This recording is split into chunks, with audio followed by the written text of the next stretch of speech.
Hi, this is Mardy once again and welcome to my channel.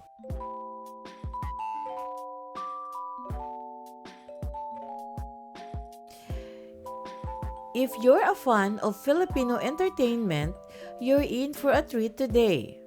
I'm Mardy, and in this vlog, we're diving into the incredible journey of one of the Philippines' most iconic stars, Ann Curtis.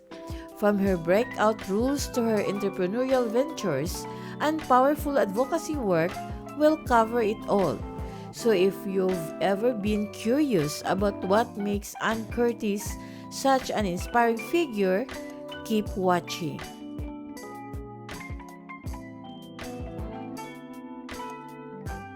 If you are new to my YouTube channel, please don't forget to like, comment, and subscribe. At para updated kayo sa mga susunod kong videos, please click the bell notification below. At sana po, don't skip the ads and please watch until the end of my video.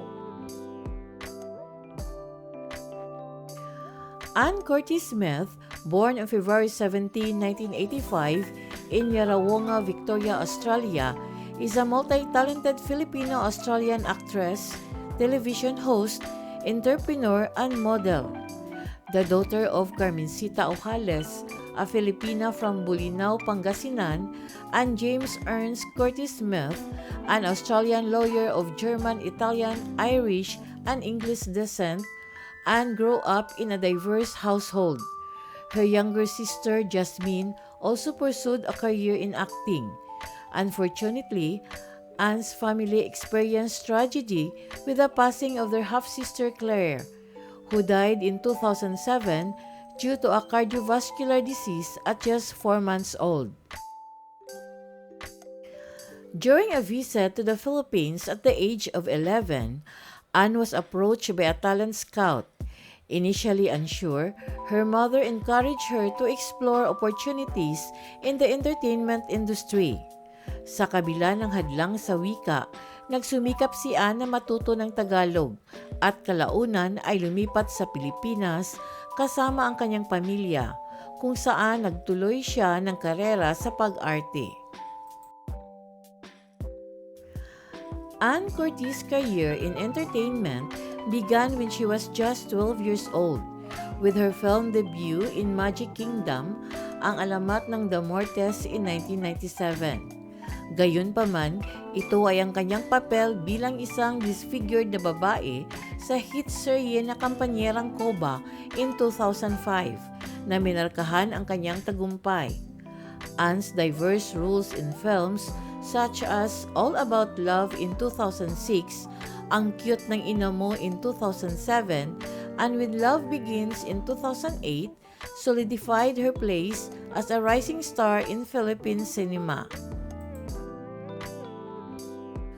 Noong 2008, nanalo si Ann ng Metro Manila Film Festival Award para sa Best Actress para sa kanyang role sa Baler at gumanap din bilang isang diyosa na may divine powers sa diyosa. Ipinagpatuloy niya ang kanyang tagumpay sa kanyang tungkulin bilang host sa long-running noontime variety show na It's Showtime na naging bahagi niya mula noong 2009. Ann's versatility in both television and film earned her numerous accolades. In 2010, she won the Luna Award for Best Supporting Actress for her performance in Your Eyes, and in 2011, she won the FAMAS Award for Best Actress for her role in No Other Woman, which became the highest-grossing Filipino film at the time. She continued to achieve success in films like A Secret Affair in 2012, The Gifted in 2014, and Sid and Aya, Not a Love Story in 2018. Her collective box office earnings about to 1.87 billion pesos, positioning her as one of the highest-grossing Filipino actresses. Ann's influence extended beyond acting as she was named multiple times by Tatler magazine as one of the most influential Filipinos in Asia. She was also recognized by Variety in 2018 as one of the most promising Asian acts. In 2020, Forbes Asia listed her among their 100 digital stars in the Asia-Pacific region. Noong 2024, gumawa ng kasaysayan si Anne sa pagiging ika-4 na Pilipino na nagkaroon ng Madame Tussauds wax figure sa Hong Kong na nagpapatibay sa kanyang katayuan bilang isang icon. In 2015, Anne became a celebrity advocate for UNICEF Philippines, having been a supporter of the organization since 2009. She visited areas affected by Typhoon Yolanda in Leyte and launched the Heroes for Children Run to raise funds for UNICEF's campaign. In 2019, she became UNICEF's National Goodwill Ambassador. Her advocacy extended to her creative work as she launched her children's book, Anita, the Duckling Diva in 2016 in collaboration with UNICEF. Higit pa sa kanyang entertainment career, naging matagumpay na negosyante si Anne. Noong 2017, inilunsad niya ang kanyang sariling makeup line, BLK Cosmetics, na nakakuha ng malawak na katanyagan. Nang maglaon, nagtatag siya ng isang activewear brand, Reses, kasama ang kaibigang si Isabel Daza. At noong 2021, ipinakilala niya ang Pili Dali, isang brand ng babywear na pagmamay-ari niya kasama ang kanyang hipag na si Solen Youssef. Anne's personal life has also been a subject of public interest. She had previous relationships with several Filipino actors, including Chubby Del Rosario, Oyo Boy Soto, and Sam Melby.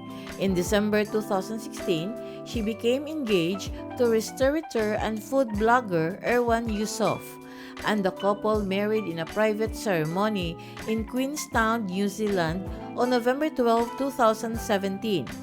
Anne and Erwan welcomed their daughter, Dalia Amelie, on March 2, 2020. The name Dalia was inspired by Anne's character in her debut film, Magic Kingdom, ang alamat ng Dab Mortes. Patuloy na nagbibigay inspirasyon sa mga henerasyon ang karera at epekto ni Anne Cortez sa Philippine entertainment at higit pa. Mula sa kanyang husay sa pag-arte hanggang sa kanyang philanthropic endeavors.